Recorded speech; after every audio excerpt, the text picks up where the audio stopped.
नमस्कार दोस्तों, आगामी जो भी बिहार के एग्जाम है उन्हीं को ध्यान में रखते हुए मैंने आपको बिहार स्पेशल की जो क्लासेस थी वो पूरी तरीके से कंप्लीट करवा दी। 29 क्लासेस 20-25 मिनट की इस तरीके से करके बिहार स्पेशल की थी वो मैंने आपको कंप्लीट करवा दी और वहां पे जाके प्लेलिस्ट बना दी है। सारी की सारी क्लासेस आप वहां से देखिए। उसके बाद मैंने दूसरा स्टेप क्या उठाया, आगामी जो 71th का एग्जाम है, 13 तारीख को एग्जाम होने वाला है, उसके बाद और बहुत सारे एग्जाम होने वाले हैं। उनके लिए बिहार स्पेशल की जो करंट अफेयर होती है उसमें चाहे बिहार का इकोनॉमिक सर्वे हो, बिहार का बजट हो, या बिहार की खुद की करंट अफेयर बहुत सारी जो पॉलिटी से रिलेटेड या हिस्ट्री उसके इकोनॉमी से रिलेटेड या कुछ घटनाक्रम होते हैं उनसे रिलेटेड, वो सारा कुछ आपको कवर करवा दिया।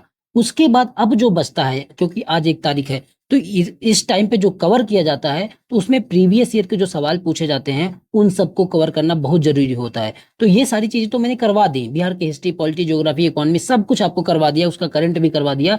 लेकिन कुछ सवाल बचते हैं जो बिहार पीसीएस में पूछे गए हैं। बहुत सारे छोटे छोटे जो चीजें हैं, जैसे बृहदत्त वंश की स्थापना किसने की, ये तरीके, पटना हाई कोर्ट की स्थापना कब हुई, इस तरीके के सवाल मैंने आपको बहुत सारे बता दिए हैं। सारा फैक्ट मैंने बिहार स्पेशल के दौरान सब कुछ कलेक्ट कर दिया है। उसके बाद इसमें मैं जो समझता हूँ कि जो पूछे जाने चीजें हैं, पूछे जाने लायक, वो चीजें भी आपको इसमें कवर करवा देता हूँ। तो पहले मैं बिहार हिस्ट्री कवर करवा दूंगा जो प्रीवियस ईयर में पूछा गया, फिर बिहार की ज्योग्राफी, इकोनॉमी, पॉलिटी वो सब तो कवर ही करवा दूंगा। साथ में इंडिया की भी जो मतलब कि बिहार पीसीएस पे सवाल पूछे गए हैं, चाहे इंडियन हिस्ट्री से, ज्योग्राफी से, पॉलिटी से, इकोनॉमी से, विविध से, जो भी सवाल पूछे गए हैं, साइंस से, सब कुछ मैं आपको जल्दी जल्दी से कवर करवा देता हूँ, जिससे आपका एक कॉन्फिडेंस बूस्ट हो जाए। और ये इधर ये मत सोचो कि आपको याद नहीं होगा, ये सिर्फ आप एक बार सुनोगे ना तो आपके दिमाग में चीजें रहेंगी। ठीक है, तो चलिए आज शुरू करते हैं बिहार हिस्ट्री से। ठीक है, देखो, बिहार हिस्ट्री में हमारा जो पहला मतलब की इंफॉर्मेशन वो ये है कि पटना कॉलेज की स्थापना कब होती है। तब आप बताएंगे 1863 में पटना कॉलेज की स्थापना होती है। दूसरी इंफॉर्मेशन इसी में ये है कि पटना वीमेंस कॉलेज की स्थापना कब होती है, तो आप बताएंगे 1940 में इसकी स्थापना होती है। और इसकी स्थापना sister of the apostolic Cornell society द्वारा की जाती है। तो अपोलिस्टिक कार्नेल सोसाइटी द्वारा पटना वुमेन्स कॉलेज की स्थापना 1940 में की जाती है। और बताओ, पटना जो यूनिवर्सिटी की स्थापना कब है, 1917 में। ये पूछ चुका है, अब कुछ भी पूछ सकता है। पटना साइंस कॉलेज की स्थापना 1927 में। पीएमसीएच जो पटना मेडिकल कॉलेज और हॉस्पिटल है, इसकी स्थापना कब होती है, 1925 में। तो ये हमने पहली इंफॉर्मेशन कलेक्ट कर ली। अब आओ और आगे आओ। भारत सरकार अधिनियम 1935 के तहत बिहार विधान परिषद के प्रथम निर्वाचित सभापति कौन थे, ये सवाल पूछा गया है, तो मैंने उसी तरीके से डाल दिया है। क्योंकि ऐसा होता है कि बिहार में बहुत सारे क्वेश्चन रिपीट होते हैं प्रीवियस ईयर सवाल से। तो आप देखो, भारत सरकार अधिनियम 1935 के तहत बिहार विधान परिषद के प्रथम निर्वाचित सभापति कौन थे, तो राजीव रंजन सिन्हा जी थे। बिहार में जब इंडियन नेशनल कांग्रेस के 100 वर्ष पूरे हुए तो पीएन ओझा द्वारा इसको मतलब कि संपादित किया गया। तो ये सवाल पूछा गया था कि बिहार में जब आईएनसी के या इंडियन नेशनल कांग्रेस के 100 वर्ष पूरे हुए तो इसको किसके द्वारा संपादित किया गया, तो आप बताएंगे पीएन ओझा द्वारा। ठीक है, इसी तरीके की इन्फॉर्मेशन थी जो मैंने लिख ली। अब बिहार में जो इंडियन नेशनल अधिवेशन हुआ था वो 2 बार हुआ था। पहला जो हुआ था 1912 में बांकीपुर में पटना में हुआ था, इसके अध्यक्ष आर एन मधोलकर जी थे। दूसरी बार जब 1922 में गया में हुआ, तब इसके अध्यक्ष चितरंजन दास जी थे। तो ये एक इंफॉर्मेशन है, आपको दिमाग में रखनी है चीजें। ठीक है, अब आओ दूसरे पे। देखो, अंग्रेजी नीतियों के आलोचक आलोचक कृषि गरीब हिंदुस्तान जिसे बिहार में 1930 में अंग्रेजों ने प्रतिबंधित कर दिया था। तो एक आलोचक मतलब कि किताब थी गरीब हिंदुस्तान, जो बिहार में अंग्रेजी नीतियों की जो खिलाफत करती थी उसको अंग्रेजों ने 1930 में प्रतिबंधित कर दिया था। इसके लेखक कौन है, तो आप बताएंगे मोहम्मद वली हसन इसके लेखक हैं। ठीक है, ये पूछा गया सवाल है, सारे के सारे इसमें पूछे गए सवाल ही हैं। ठीक है, अब आओ देखो, फिरदौसिया सूफी सिलसिले की स्थापना बिहार में हुई। तो बिहार में आपसे पूछा जाएगा कि बिहार में किस सिलसिले की स्थापना हुई सूफी में, तो आप बताएंगे फिरदौसिया सिलसिले की स्थापना हुई। ठीक है, अब बताओ 1946 में अंतरिम सरकार में जो डॉक्टर राजेंद्र प्रसाद थे उनको कौन सा मंत्रालय दिया गया था, तब आप बताओगे खाद्य एवं कृषि मंत्रालय उनको दिया गया था। चलो आगे आओ। देखो, महावीर स्वामी का जो मोक्ष स्थान है वो कहाँ पे है, पावापुरी। इसी को निर्वाण कह देते हैं या मृत्यु कह देते हैं, तो ये आपको याद रखना है। सुजनी क्या है, सुजनी एक प्रकार की कढ़ाई है, इसको सुजनी कला भी बोला जाता है। दिमाग में रखना है, मैं जल्दी जल्दी करवाए दे रहा हूँ। कश्मीर घाटी के जो अंतिम मुस्लिम शासक यूसुफ शाह चक्र थे, इनको अकबर द्वारा बिहार में निर्वासित किया गया था, यहीं इनकी मृत्यु हो गई। तो इनको दफनाया गया नालंदा में। मृत्यु इनकी 1592 में हो जाती है। तो ये इंफॉर्मेशन आपको याद रखनी है। सारी पीडीएफ दे दूंगा, सामने रख के एक बार सुन लेना, एक बार पढ़ लेना, याद ना हो तब बताना, क्योंकि ये उसी तरीके से सिंपल लैंग्वेज में सब कुल मिला के 2-3 पेज है, 5 मिनट भी पढ़ोगे तो याद हो जाएगा। लेकिन दिमाग में रखो, 2-4 सवाल बनने की संभावना बनती है, बन गया तो आपको भला ही तो होगा इससे। ठीक है। स्वामी सहजानंद सरस्वती ने कौन सी पत्रिका का प्रकाशन किया था? तो आप बताओगे हुंकार नामक पत्रिका का प्रकाशन किया था। और स्वामी सहजानंद सरस्वती को ही किसान आंदोलन का जनक कहा जाता है भारत में, तो ये इंफॉर्मेशन याद रखना। देसेर कथा, जिसको देश की बात बोला जाता है, देसेर कथा, ये एक बुक है। ये किसकी बुक है? सखाराम गणेश देवस्कर जी के द्वारा लिखी गई ये बुक है। ये 1904 में इसका प्रकाशन हुआ था। अब देखो, सर्च लाइट जो समाचार पत्र था, इसके बिहार में मुख्य संपादक कौन थे? तो बिहार में इसके मुख्य संपादक मुरली मनोहर प्रसाद जी थे। इसका प्रकाशन 1918 में सैयद हुसैन द्वारा किया गया था। सप्ताह में ये 2 बार प्रकाशित होने वाला अंग्रेजी समाचार पत्र था। कौन? Search light. तो ये इंफॉर्मेशन दिमाग में रखना, पूछ सकता है। ठीक है, कुछ भी पूछ सकता है भाई, कोई नहीं जानता। तो आपको पढ़ाई करनी है अपने मतलब के हिसाब से, कुछ भी छूटे ना इस हिसाब से। ठीक है। बिहार प्रांतीय कांग्रेस का दूसरा अधिवेशन जो दीप नारायण सिंह के प्रयास से हुआ था, 9-10 अप्रैल को 1909 को भागलपुर में संपन्न हुआ। तो बिहार प्रांतीय कांग्रेस का दूसरा अधिवेशन कहाँ हुआ था? आप बताओगे कि भागलपुर में हुआ था। 1909 में 9-10 अप्रैल को हुआ था, दीप नारायण सिंह के प्रयास से हुआ था, और इसके अध्यक्ष थे डॉक्टर सच्चिदानंद सिन्हा जी। अब देखो, हजारीबाग में जो 16वां बिहार स्टूडेंट कांग्रेस का अधिवेशन हुआ था 1921 में, इसके अध्यक्षता किसने की थी? तो आप बताओगे सरला देवी जी ने की थी। और बिहार स्टूडेंट कॉन्फ्रेंस जो 16वां आयोजित हुआ था, वो कहाँ हुआ था? हजारीबाग में हुआ था। ये पूछा गया था। ठीक है, 1921 में हुआ था। यही बिहार स्टूडेंट जो कॉन्फ्रेंस है, इसके संस्थापक कौन है? तो राजेंद्र प्रसाद जी इसके संस्थापक हैं। ठीक है। देखो आगे क्या है। पटना में 1913 में जो अनुशीलन समिति बनाई गई थी, वो अनुशीलन समिति की एक शाखा जो पटना में स्थापित की गई थी, तो किसके द्वारा की गई थी? तो आप बताओगे सचिन सान्याल द्वारा की गई थी। ठीक है। Mahatma Gandhi and Bihar some reminiscences book के लेखक कौन है? तो आप बताओगे डॉक्टर राजेंद्र प्रसाद इस बुक के लेखक हैं। ठीक है। डॉक्टर राजेंद्र प्रसाद ने एक और बुक लिखी है जिसको बोलते हैं इंडिया डिवाइडेड। तो कुछ भी पूछ सकता है, आपको सारा कुछ पढ़ना है। ठीक है। बिहार में सबसे पुराना गिरजाघर कौन सा है? तो आप बताओगे पादरी की हवेली जो है वो बिहार का सबसे पुराना गिरजाघर है। इसको सेंट मैरी चर्च भी बोलते हैं। 1713 में इसका निर्माण पटना में किया गया था। और इंफॉर्मेशन देखो, असहयोग आंदोलन के दौरान बिहार में कृषकों का नेतृत्व किसने किया था? असहयोग आंदोलन के दौरान। तब आप बताओगे स्वामी विद्यानंद ने किया था। विशेषकर उत्तर भारत के कई जिले जैसे दरभंगा राज, इन सब इलाकों में इनका नेतृत्व स्वामी विद्यानंद ने किया था। और इसमें बात किस तरीके की गई थी कि इसमें रैयतों के जो किसान थे उनके अधिकारों के लिए मतलब कि ये आंदोलन किया गया था उस विद्यानंद के द्वारा। 1922-23 में मुंगेर में किसान सभा का गठन किया गया। तो किसके नेतृत्व में किया गया था? शाह मोहम्मद जुबैर और श्री कृष्ण के सिंह के नेतृत्व में ये किया गया था। ठीक है। बिहार प्रोविंशियल सभा जो यही बिहार प्रांतीय किसान सभा जो गठित की गई थी, ये कब की गई थी? 1929 में। बिहार में कांग्रेस का प्रथम अधिवेशन बांकीपुर में होता है, पता है आपको। पटना में होता है 1912 में। अध्यक्ष आर एन मधोलकर जी बनते हैं। महासचिव इसके कौन बनते हैं? सच्चिदानंद सिन्हा जी। स्वागत समिति के अध्यक्ष किसको बनाया जाता है? मजारुल हक को। और सेकंड जो 1922 में होता है, इसमें गया में होता है, और इसके अध्यक्ष कौन बनते हैं? चित्तरंजन दास जी। मैं सिर्फ पढ़े दे रहा जिससे आपके दिमाग में चीजें बैठ जाएं, और आप एक बार इसको नोट्स को पढ़ोगे तो सब कुछ याद हो जाएगा। बस एक बार आपने पढ़ रखा है, अगर पिछली क्लासेस कर ली हैं आप, तो ये आपको बहुत चीजें आसान लगने वाली है, सब एक बार में याद हो जाएगा। जयप्रकाश नारायण जी जिनको लोक नायक बोला जाता था, उनके द्वारा संपूर्ण क्रांति कब की गई? 5 जून 1974 को पटना के गांधी मैदान में। ठीक है। 1999 में इनको भारत रत्न दिया गया था मरणोपरांत।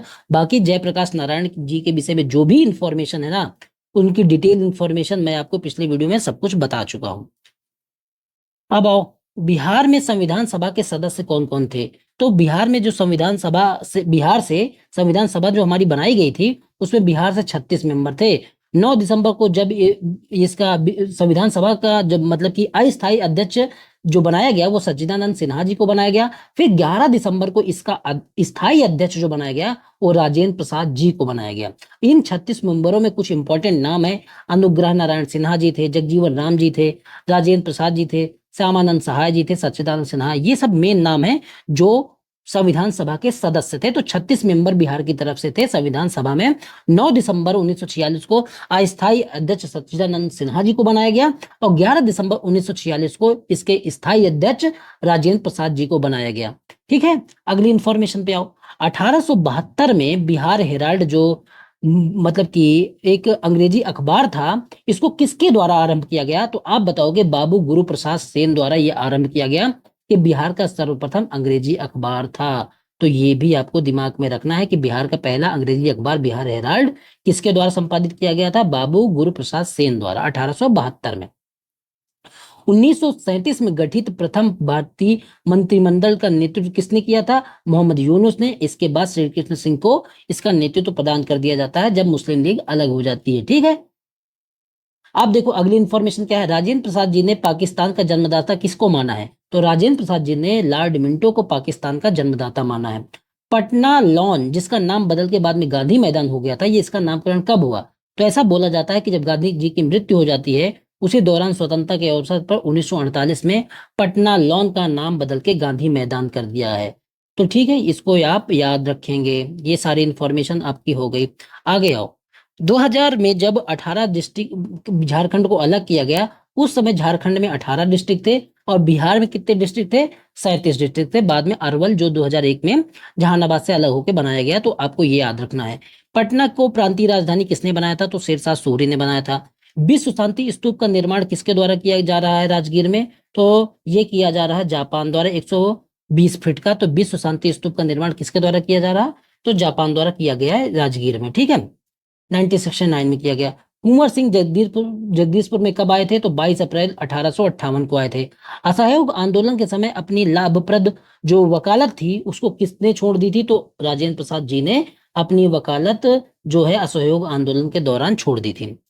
अब देखो, भागलपुर में जब नमक सत्याग्रह का नेतृत्व मतलब कि नमक सत्याग्रह होता है, तो उसका नेतृत्व किसके द्वारा किया गया? तो महादेव लाल सराफ जी हैं, दीप नारायण जी हैं, रामेश नाथ अग्रवाल जी हैं, कैलाश बिहारी लाल है। इसमें से कोई नाम पूछ सकता है, लेकिन इंपॉर्टेंट नाम महादेव लाल सराफ है, इनका पूछा गया है, ये जरूर याद रखना है।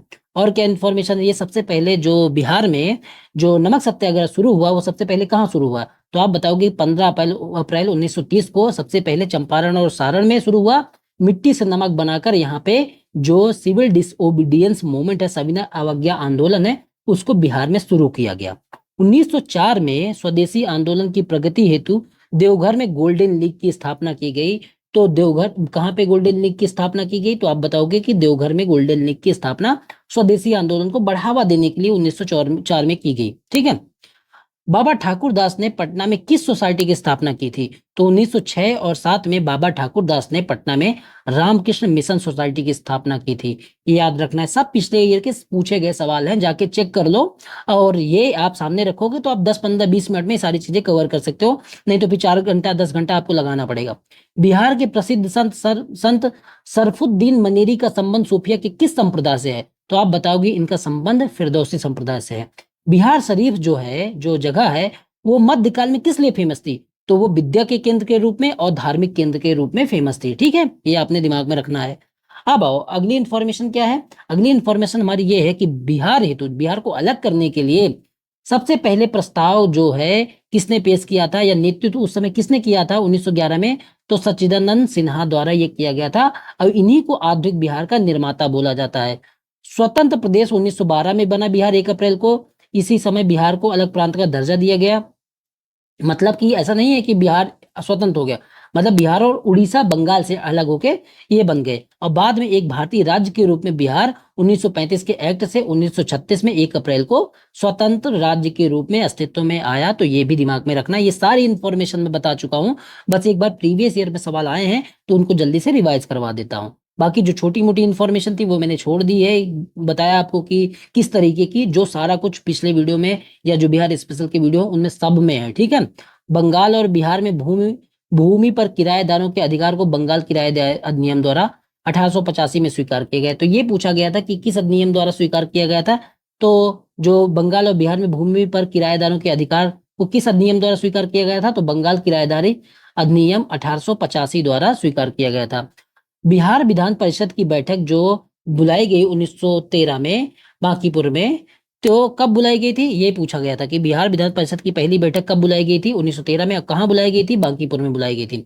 बिहार के प्रथम भारतीय गवर्नर कौन थे? तो सत्येंद्र प्रसाद सिन्हा जी थे। ये बिहार के प्रथम भारतीय गवर्नर थे, नहीं पहले अंग्रेज जो लोग थे उन्हीं को बिहार और उड़ीसा का गवर्नर बनाया जाता था। ये पहले व्यक्ति थे जो बिहार मतलब बिहार के थे और प्रथम भारतीय गवर्नर बने, सत्येंद्र प्रसाद सिन्हा जी। अब आओ, ठीक है। अब देखो 1908 में छोटा नागपुर काश्तकारी अधिनियम लागू किया गया। इसके माध्यम से जो बेठ बेगारी है ना, उस पे रोक लगा दी गई। तो आपसे सवाल ये पूछा गया था कि जो 1908 का छोटा नागपुर काश्तकारी अधिनियम है, इसके द्वारा किस पर रोक लगाई गई? तो बेठ बेगारी पर रोक लगाई गई। बिहार विधानसभा की में जो सीट है वो टोटल कितनी है? 243। उसमें जो शेड्यूल ट्राइब है उनके लिए 2 आरक्षित है और जो शेड्यूल कास्ट है उनके लिए 38 सीटें आरक्षित है। महिलाओं को बिहार में कब जो है 50% रिजर्वेशन दिया गया? तो 2006 का जो पंचायती राज एक्ट है उसी के माध्यम से महिलाओं को 50% रिजर्वेशन दिया गया। बिहार ऐसा करने वाला पहला राज्य है। राजकुमार शुक्ल जी कहाँ से हैं? तो आप बताओगे पश्चिमी चंपारण के मुरली बरावा गांव से राजकुमार शुक्ल जी थे, ठीक है। दुखी दुखी आत्मा दुखी हृदय, ये जब चंपारण का आंदोलन हो रहा था, ये चंपारण में नील की खेती थी, उससे दुखी होकर जो ये बुक लिखी गई, इसके लेखक कौन है? तो पीर मोहम्मद मुनीस जी हैं इसके लेखक। तो आपको ये याद रखना है। किस एक्ट से बिहार के एक सदनी विधानमंडल को द्विसदनी में बदल दिया गया? तो ये एक्ट है भारत सरकार अधिनियम 1919 का। इसमें फिर बिहार विधानसभा बनाई गई, और बिहार विधान परिषद बनाई गई। तो ये कौन सा एक्ट है? आप बताओगे भारत सरकार अधिनियम 1919 का एक्ट है। और देखो क्या इंफॉर्मेशन है। बिहार का प्रसिद्ध सूर्य मंदिर जो देव में स्थित है, ये कहाँ पे है? आप बताओगे औरंगाबाद में है। 1930-31 में बरही कांग्रेस ने सफलतापूर्वक अंग्रेजी हुकूमत को मुंगेर से नाकाम किया था। तो सवाल ये पूछा गया था कि कौन सी कांग्रेस ने यहाँ से, मतलब कि बरही कांग्रेस ने कहाँ से अंग्रेजी हुकूमत को नाकाम किया था? तो मुंगेर से नाकाम किया था। बिहार में पहले कांग्रेस मंत्रिसभा का नेतृत्व किसने किया था? तो श्री कृष्ण सिंह ने किया था। 1939 में अंबारी जो सत्याग्रह हुआ, इसका नेतृत्व किसने किया था? राहुल सांकृत्यायन जी ने किया था। बिहार यूथ लीग का गठन 1928 में हुआ मोतिहारी में। जल्दी जल्दी बता देना है, आप सामने रख के सुन लेना। तो और सामने ये पीडीएफ रहेगी, एक बार में याद हो जाएगा आपको, ये कॉन्फिडेंस हो जाएगा कि मेरा बिहार का सारा चीज कवर हो चुका है, ठीक है। बलदेव सहाय जी ने महाधिवक्ता के पद से कब इस्तीफा दे दिया था? तो 1942 में, जब जो सिविल डिसोबीडियंस मूवमेंट चल रहा था, अरे भारत छोड़ो आंदोलन चल रहा था, उस दौरान इन्होंने अपने मतलब कि महाधिवक्ता के पद से त्यागपत्र दे दिया गया था। तो क्विट इंडिया मूवमेंट था, ना कि सीडीएम, तो QIM था, ठीक है। ये आपको याद रखना है 1942 का। अब रामविलास पासवान जी की विषय में उस समय जब इनकी डेथ हुई थी तब बहुत सारी चीजें इनके विषय में पूछी गई थी। तो उसमें जो मेन सवाल था, पहले उस समय बताता तो डिटेल बताता, लेकिन अभी जो सिर्फ एक ही चीज बता दूंगा कि रामविलास पासवान जी का जो सफर शुरू होता है कौन सी पार्टी से शुरू होता है? तब आप बताओगे कि संयुक्त सोशलिस्ट पार्टी से ये 1969 में इन्होंने सफर शुरू किया और ये वही उसी पार्टी से पहली बार विधायक बने थे। अब देखो कुछ इंफॉर्मेशन और बची है। बिहार समाजवादी पार्टी का गठन 1931 में होता है। देखो इनसे, इस समाजवादी पार्टी से, बिहार समाजवादी पार्टी से बहुत सारे लोग जुड़े हैं और इसी तरीके से सवाल पूछा गया था। तो इसमें से कोई नाम आ जाए ना, सब नाम सही माने जाएंगे।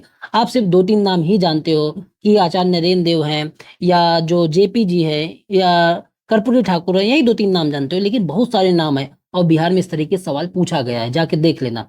गंगा शरण सिंह है, JP है, फूलन प्रसाद वर्मा है, अब्दुल बारी है, राहुल सांकृत्यायन है, अंबिका सिंह है, राम वृक्ष बेनीपुरी, योगेंद्र शुक्ल, कर्पूरी ठाकुर, बसावन सिंह, ये सब लोग बिहार समाजवादी पार्टी के का जब गठन 1931 में होता है तो उससे जुड़े हुए थे। 1934 में पटना में आचार्य नरेंद्र देव की अध्यक्षता में बिहार समाजवादी पार्टी का गठन विधिवत रूप से स्थापित होता है। बिहार समाजवादी पार्टी का, और इसके सचिव कौन बनते हैं? JP बनते हैं, ठीक है, जयप्रकाश नारायण जी। तो बिहार, अगली इंफॉर्मेशन, बिहार प्रांतीय किसान सभा जो 1929 में बनाई गई, ये शाहजानंद सरस्वती द्वारा बनाई गई। इसमें किसने हेल्प की? कार्यानंद शर्मा ने, राहुल सांकृत्यायन ने, पंचानंद शर्मा ने, यदुनंदन शर्मा ने, और जो बहुत सारे वामपंथी नेता थे उनका भी सहयोग मिला है बिहार प्रांतीय किसान सभा को बनाने में। जो इंडियन काउंसिल एक्ट 1861 है तथा 1909 का जो एक्ट था उसमें संशोधन करके गवर्नमेंट ऑफ इंडिया एक्ट 1912 का गठन किया गया और उसी के द्वारा जो बिहार विधान परिषद थी उसका गठन किया गया और इसमें 3 पदेन सदस्य बनाए गए, 21 निर्वाचित और 19 मनोनीत। तो देखो 20 मिनट का भी वीडियो नहीं बना और इसमें मैंने बिहार हिस्ट्री से रिलेटेड जो भी चीजें पूछी गई थी सब कुछ आपको इस 20 मिनट के वीडियो में दे दिया गया। 38वीं बीपीएससी से लेके 70वीं बीपीएससी का जो री एग्जाम था वहां तक की चीजें। तो मतलब कि 15 ये जो इसकी पीडीएफ दे दूंगा, सामने रख के चुपचाप पढ़ लेना, कॉन्फिडेंस आ जाएगा कि मेरा बिहार जो मतलब बिहार से जुड़ी जितनी भी चीजें हैं वो सारी की सारी कंप्लीट हैं। ठीक है, तो आप एग्जाम में जाओगे ना तो आपको एक डर महसूस नहीं होगा। लास्ट टाइम में यही बूस्टअप चाहिए होता है। और इसकी पीडीएफ आपको 9667305679 इस नंबर पे मैसेज करके व्हाट्सएप करके आप इसकी पीडीएफ ले लो। ठीक है, और दूसरा ऑप्शन आपके पास है कि लिंक में एक ऐप है जो एस्पिरेंट ऐप है, वहां उसको डाउनलोड कर लो और वहां से भी पीडीएफ आप ले सकते हो। तो आपके पास दोनों ऑप्शन है, कहीं से भी पीडीएफ ले लो। और इस तरीके का लोगों का चैनल है, Hindi medium UPSC and state PCR, YouTube पे सारी क्लासेस मिल जाएंगी, क्रमबद्ध तरीके से देख लो। आपका बिहार का जो एग्जाम है या आगे आने वाले जितने भी एग्जाम है ना, सबके लिए ये बहुत ही लाभदायक क्लास है। ठीक है, मिलते हैं अगले वीडियो में जिसमें हम बिहार के जो ज्योग्राफी है उसको कवर करेंगे। ठीक है, धन्यवाद।